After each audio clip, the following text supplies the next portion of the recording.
Let me pull up the story we have on that note from the Daily Mail. Ron DeSantis signs law banning abortion after 15 weeks. Republican says we are here to defend those who can't defend themselves. So we also have another bill here. This is from, that's the wrong story. Here we go. Kentucky lawmakers override Governor Beshear's vetoes on abortion, fairness, and women's sports. We're seeing across the country. Yeah. Many states are just saying outright Roe v. Wade is no longer relevant. They're just passing the laws. I think Oklahoma made that bill, which outright makes abortion a felony. Well, but Colorado passed a law, or Colorado's governor passed a law this week, or proposed a law that says abortion all the way up until the moment of birth, which also says that Roe v. Wade doesn't matter. Right. Because Roe v. Wade disallows that very same concept. So on both sides, at both political extremes, Roe v. Wade, because Roe v. Wade was a nonsensical ruling in the first place, it can't actually play out consistently, so nobody does. You want to break down Roe v. Wade for us? I don't think we've ever actually got into the nitty-gritty. Well, I don't have my magnifying glass to find the emanations of the penumbras that entails this constitutional right, but it's just a nonsense decision that came out in 1973 that said because of a vague generalized right to privacy and the vague emanations in the penumbras, abortion's nowhere in the text, and if it is anywhere in the text, it's in the 14th Amendment, and it prohibits abortion, but because we don't want to deal with it anymore, it created this fictional right to an abortion, and ever since then, the pro-life movement's only grown stronger. You had it come back again in 1992 with Planned Parenthood v. Casey, which created a different justification for abortion, because again, as Jeremy said, it's not in the text, and so you come up with this new justification, which focuses more on the trimesters and viability, and that doesn't make any sense because with new technology, babies are now viable at a much earlier stage. And so right now, just to put on my Nostradamus hat and predict the future here, we do seem to be at the first spot since Roe versus Wade where the court, I think, is likely to overrule Roe. And the reason I think they're likely is because from the oral arguments, one, you've already got Clarence Thomas, you've already got Alito. It seems like you got Kavanaugh. It seems like you got Barrett. It seems like you got Gorsuch. There you go, 5-4. You don't even have John Roberts yet. If Roberts joins the court's libs and it's 5-4, Clarence Thomas writes the decision. And man, that decision is going to be good. Okay, so I think Roberts, to preserve the integrity and legitimacy of the court and actually to water down as much as he can the way that they would overrule Roe, I think he has to join the conservatives. So then you get a 6-3 decision. Well, this can't be right. Bill Maher said that Republicans didn't want any black Supreme Court justices. How could you tout the... It's like the only one we like is the black guy. You know? This concerns me. I think if they do try to make abortion illegal, that you're going to see a large uptick in miscarriages. And what I mean by that is women accidentally falling over on purpose and landing on their stomachs until the baby's dead. It's terrifying. I just don't see... I don't think you can ever stop women from killing a child they don't want. But you can reduce the number. Yeah, and I don't think that's bad. People are like, you want women going into back alleys and putting their lives at risk? Yeah. But by the way, but that's actually mythical. I want them to be at risk if they are killing their children. You can break this down if you want. Well, also, overturning Roe doesn't make abortion illegal. This is the great lie of the left: is they're going to overturn Roe and no woman will be able to get an abortion, if only. But that's not actually what will happen. What happens when they overturn Roe is it basically becomes a states' rights issue again. And as you can see, between the laws in Florida and the laws in Colorado, federalism is alive and well in this country. Even 15 weeks puts you just on average with the most liberal democracies in Europe. No one allows abortion the way that we allow it in this country. No one except the Chinese and the North Koreans and allows the Canadians. and the it's Canadians those three. allows abortion the way that we do in this country. So to push it back to the states is an enormous victory. In fact, the Democrats are saying right now that while they still control the House and the Senate and the presidency, they should ensconce abortion in federal law so that even if Roe is overturned by the court in June, you still won't be able to do anything about abortion. Unfortunately, I don't think they have the votes in the Senate. Fortunately, I don't think they have the votes in the Senate to accomplish And that. on this point of the back alley abortions, this is one of the biggest lies from the abortion movement. It's literally a lie. It's a lie. I mean, so one of the guys who came up with the lie, Dr. Bernard Nathanson, one of the founders of NARAL, he came out and he said 5,000 women a year, at least some people say 20, 30,000 women a year, died from back alley abortions before Roe. He admitted they just made up the number. We actually have the number. The government kept the statistics. In 1972, the year before Roe versus Wade was decided, 39 women died from back alley abortions, illegal ones.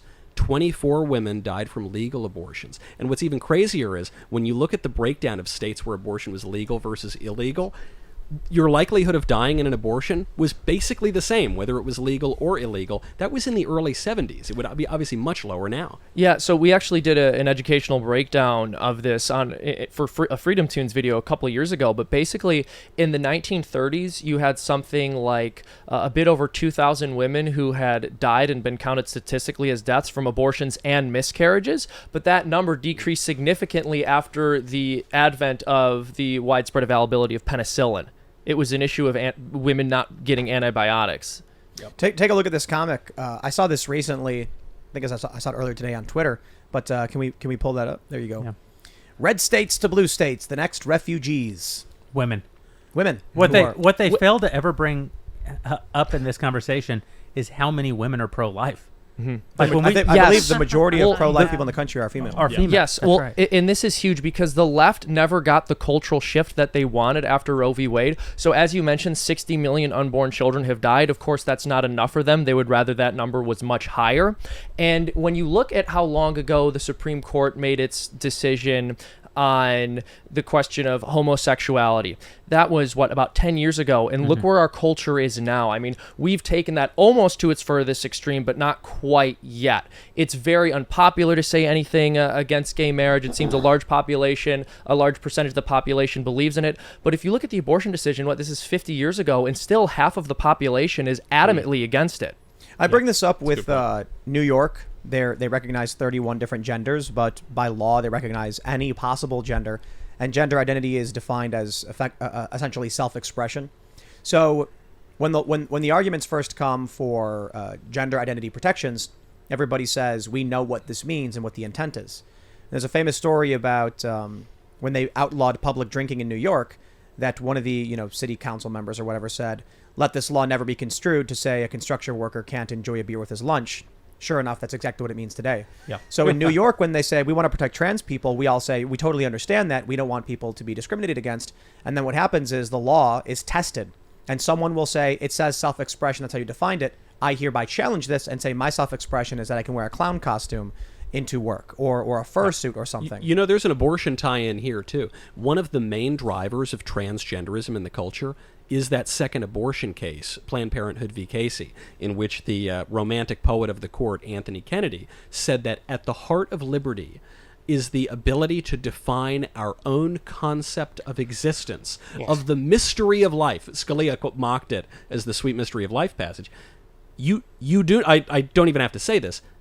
You don't have the right to define your own concept of existence. No one has that right. You don't have the ability to do that either. You have a responsibility to accept reality and live in reality. But if Kennedy grants you that, well, then it's just self-expression, right? I disagree. This is my trailer, my rules. From now on, you will address me as God King. Well, also, man. There can be only one. Capital K. But in all seriousness, I mean, if you're extremely wealthy, Elon Musk or Jeff Bezos can go to their company and say, from now on, you must address me as this. And I suppose if you're powerful enough, you can make people do what you want them to do. The Mad King, right? I mean, that's where they go. Yeah, that's right. It's also bizarre that a legal scholar could determine that the law is about self-invention. Isn't it the exact opposite? It's about placing constraints on people.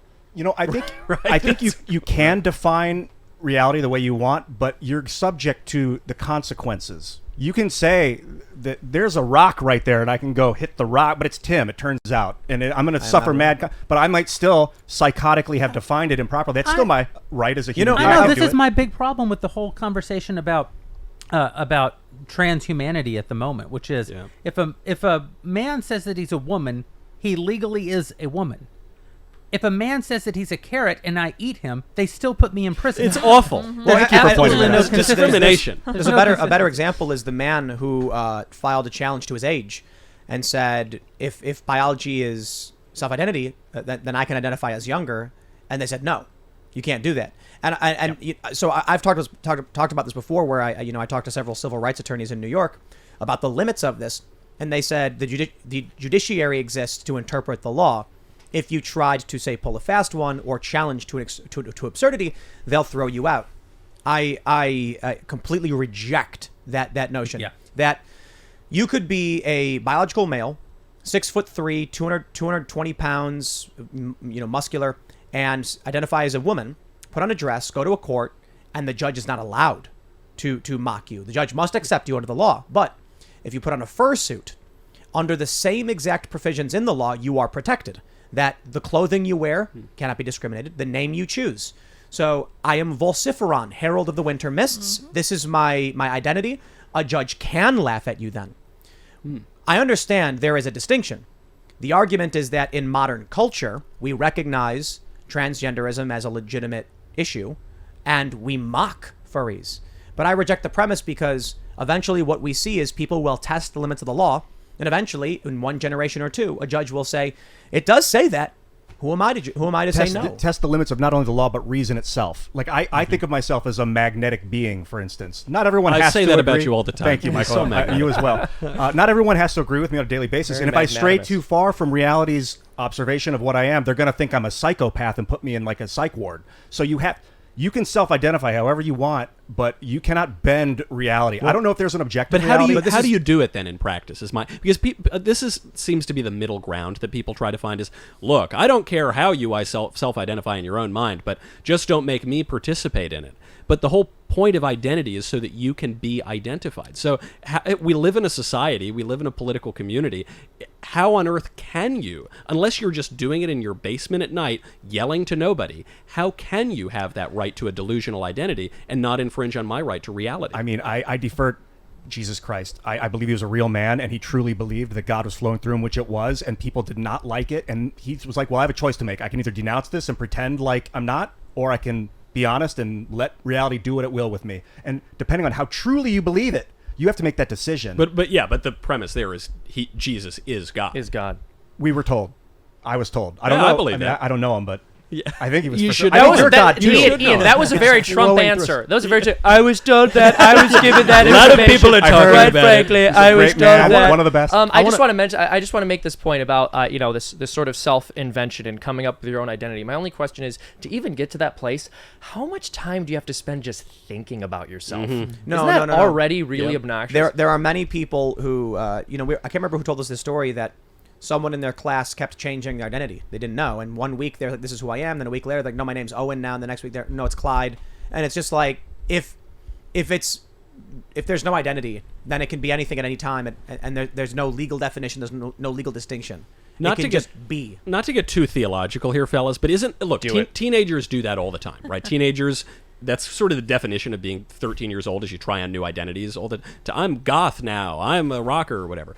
And it's because they're immature and juvenile, and they're coming to some concept of who they are. At the burning bush, God tells Moses, my name is I am. I am that I am. That's a name. He's saying, I am being itself. Mm-hmm. And your identity must be in me for you to make any sense. I am the divine logic of the universe. I am being. When you find your identity in I am, things make sense. When you ignore that and turn away from I am at all times throughout every society and all of human history, things start to go pretty kooky, and you're left with a pathetic question, which is, who am I? Changes by the day. I want to go back to abortion real quick because I'm thinking about this. Here I am, surrounded by more religious individuals who are much more staunchly pro-life. And I've always so said... be careful. Right. Well, I've always said I was pro-choice, and I think one of the issues is that when you actually break down the absolute nuance of the argument, well, then it's like, what does pro-choice and pro-life really mean? And I think the pro-choice people typically do not understand, or there's not enough complexity in the argument. So, for instance, we were talking with Matt Walsh. He argued that abortion is the intentional act of killing a child. Mm-hmm. And I'm like, right, I think that's wrong. But I think there are circumstances where a medical procedure would be done that would remove a baby from a mother, and that's where the nuance comes in. So ultimately, the conclusion was, if you have to do something for the sake of the mother that would result in the child being removed, you just don't try to kill the child. And I said, interesting. I don't think the pro-choice left understands the right's position on that. I think first of all, there's a real problem with the left's argument on pro-choice in that it is a scientific fact that life begins at conception, and any argument otherwise is illogical. It makes literally no sense. Right. If you want to get to an authoritarian, libertarian argument on medical choices for private individuals, that's where I'm kind of at. But then the argument never actually addresses the true stance that you guys might have, or that Matt Walsh brought up, in that oh yeah, absolutely, do the procedure to save the mother's life and try and save the baby too. And I'm like, well, yeah, of course. Oh, you're saying they shouldn't just kill the baby afterwards. Well, I agree with that. I don't think most pro-choice people understand that's what you're saying. I don't think they understand much of anything about pro-life, and I'm not saying that to be a jerk. I was pro-abortion for 10 years. In my teenage years, Pro-abortion? This was during his goth phase. It was during my goth rocker phase. Pro-choice. Pro-Aztec. I guess I would have said pro-choice, but I mean, I grew up in New York, surrounded by liberals. I went to a very liberal college, and I just didn't.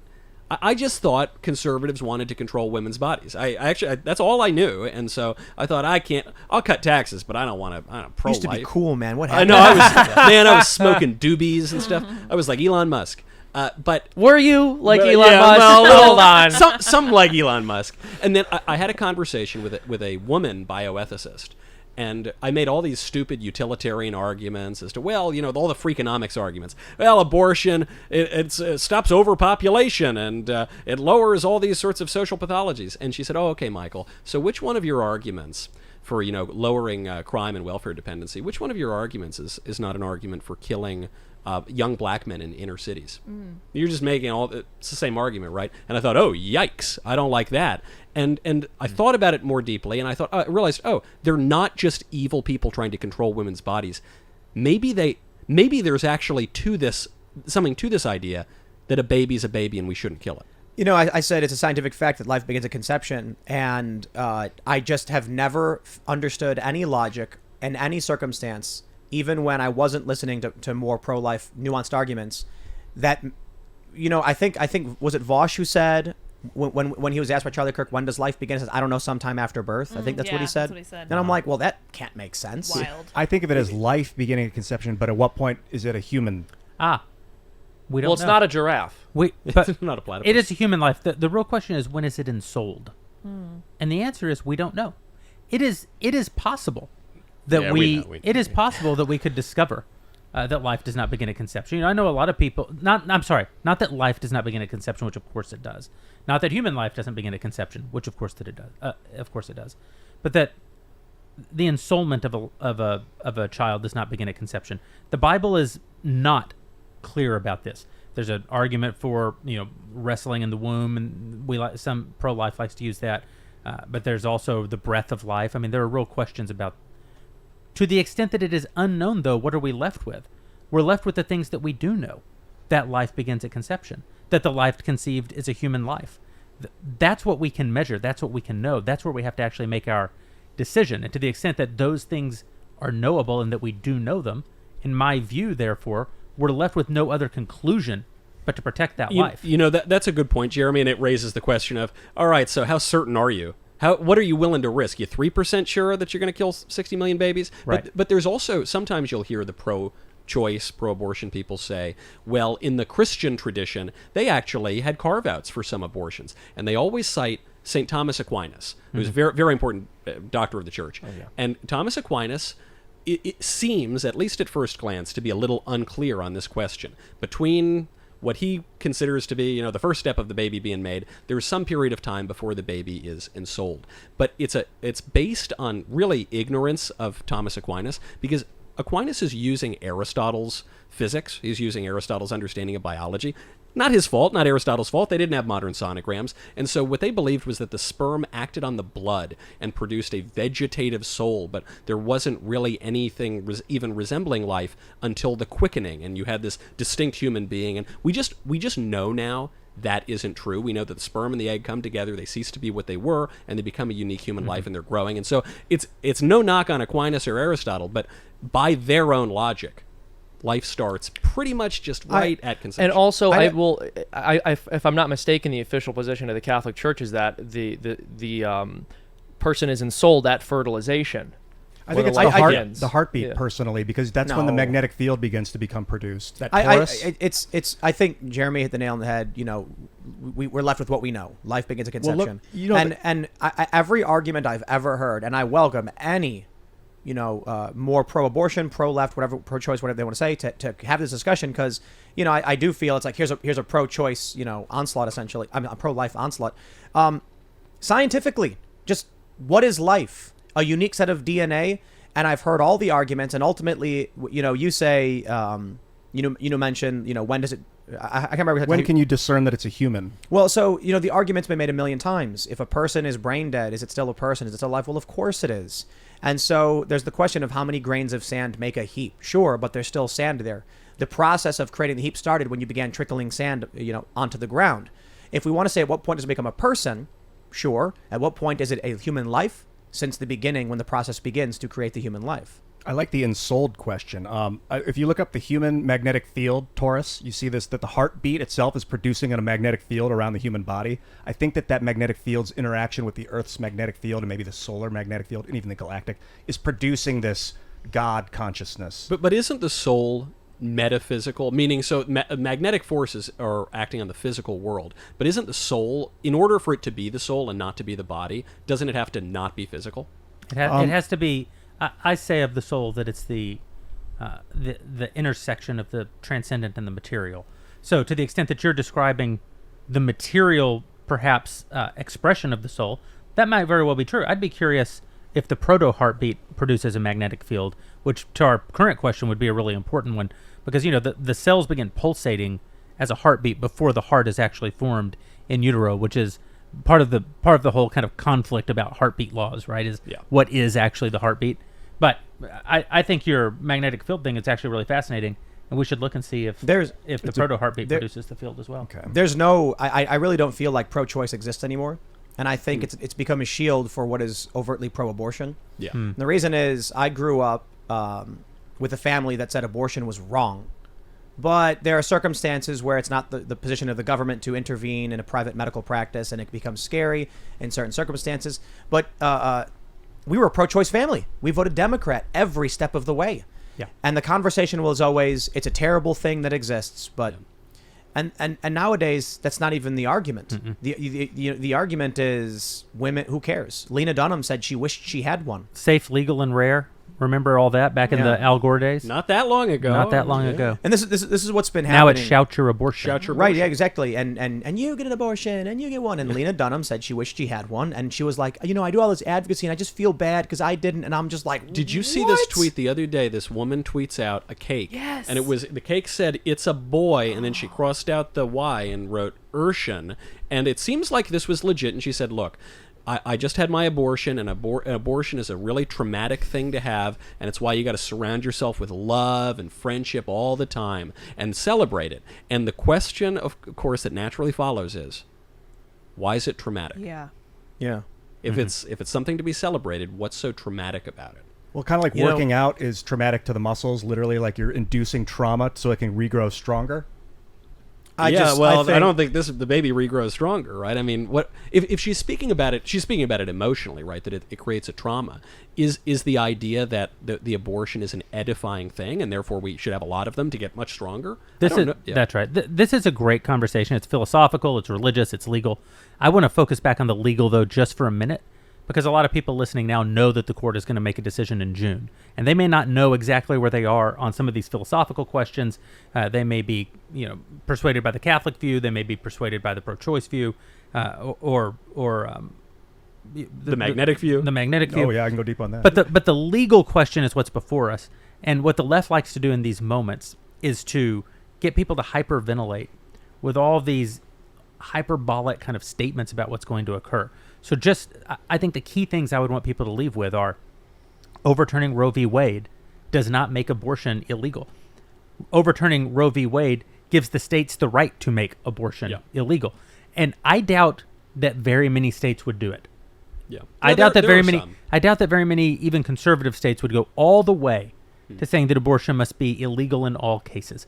I think that the most likely thing is that you'll see a radicalization in blue states where we basically get rid of all the constraints of Roe v. Wade and Casey on viability and other sorts of standards, and you can essentially kill babies after birth, which is actually a thing that happens. Yeah. I think on the other hand, you'll have a few states that outlaw abortion. I think you'll have many states that take up more of a European standard, which would at least reduce the most horrific instances of abortion, where babies who can actually feel are being dismembered so that they can be extracted from their mothers.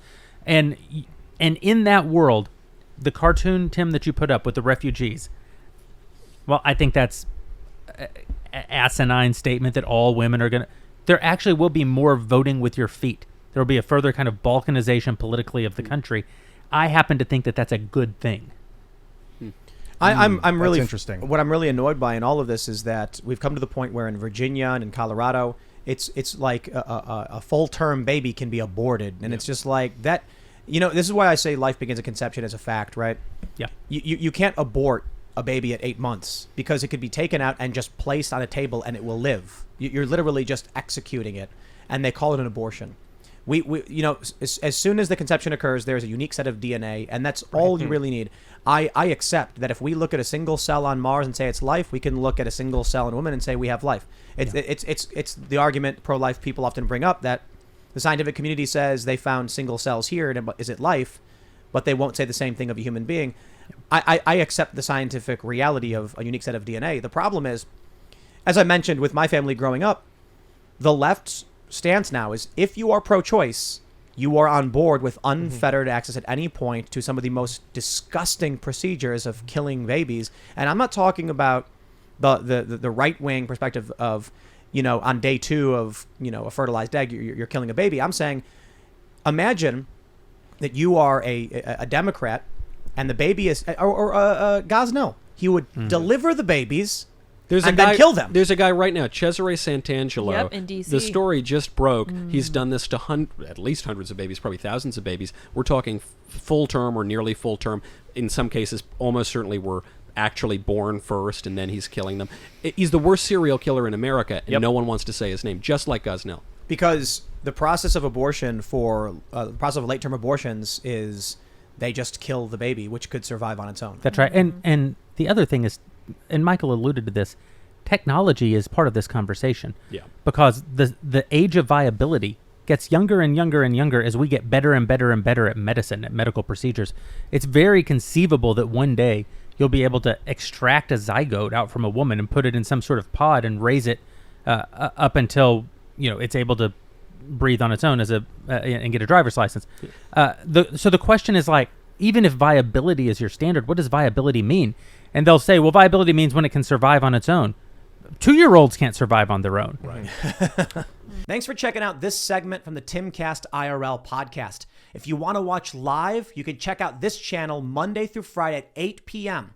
Now, don't forget to smash that like button, subscribe to this channel, and if you want more unfiltered and uncensored content with all of these guests, go to timcast.com and become a member. All of these guests you know and love in exclusive segments on our website where we are unrestricted in what we talk about, so you'll definitely not want to miss it. Thanks for hanging out. We'll see you all next time.